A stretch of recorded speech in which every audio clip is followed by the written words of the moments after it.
सास अपनी बहू को टेस्ट करना चाहती थी। उसने जानबूझकर उसके चेहरे पर थोड़ी गंदगी लगा दी, लेकिन जब उसने अपने बेटे का दरवाजा खटखटाया और सीधे बहू जेन को बुलाया तो जेन ने उसे प्यार से घर के अंदर बुलाया। सीईओ, जो अपनी पहचान छिपा रहा था, ने देखा कि उसकी माँ आ गई है और वह इतना डर गया कि उसने मुंह में पानी थूक दिया। इसके तुरंत बाद उसे अपनी माँ से एक बुरी गंध आई और सास ने गर्व से सोचा। आने से पहले वह जानबूझकर 2 घंटे सुअर के बाड़े में रुकी ताकि यह टेस्ट कर सके कि उसकी बहू उसे नापसंद तो नहीं करेगी। हालांकि ऐसा लग रहा था कि जेन की सूंघने की शक्ति चली गई है। उसने उसे खींचकर सोफे पर बिठाया और उसका हाथ कसकर पकड़ लिया। सास उसे और टेस्ट करना चाहती थी, इसलिए उसने जेन से उसकी गरीबी की शिकायत करना शुरू कर दिया, ये कहते हुए कि वह गांव में सुअर और मुर्गियां पालती है और जिंदगी बहुत मुश्किल है। उसके पास फोन भी नहीं था और जब उसका घर गिर गया तो वह अपने बेटे से बात नहीं कर पाई। उसने पहले सोचा था कि अपनी गरीबी बताने के बाद जेन पक्का अपने बेटे को छोड़ देगी। अचानक जेन ने अपनी सास और पति का हाथ पकड़ा और कहा कि वे सुअर पालने के लिए साथ में गांव जाएंगे। ये कहते हुए उसने टिकट बुक करने के लिए अपना फोन निकाला। सीईओ और उसकी माँ ने एक दूसरे को देखा। दोनों हैरान रह गए। जब जेन फोन उठा रही थी तो सास जल्दी से खिसक गई। असल में जेन की असली पहचान सबसे अमीर आदमी की बेटी है। वह सीईओ से एक पहाड़ी इलाके में पढ़ाते समय मिली थी। दोनों को लगा कि एक दूसरे गरीब और सीधे साधे हैं, इसलिए दोनों ने अपनी पहचान छिपाई। सीईओ ने झूठ बोला,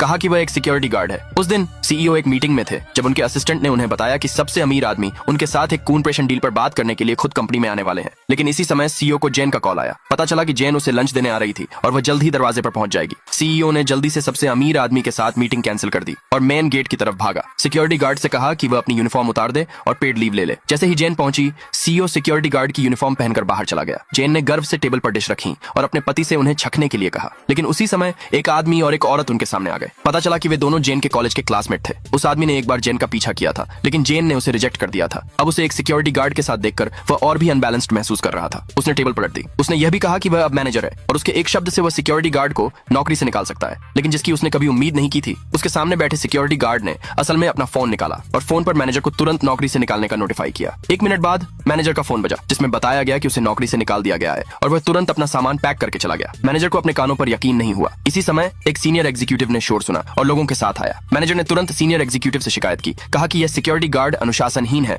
और उसने उसकी बेइज्जती भी की।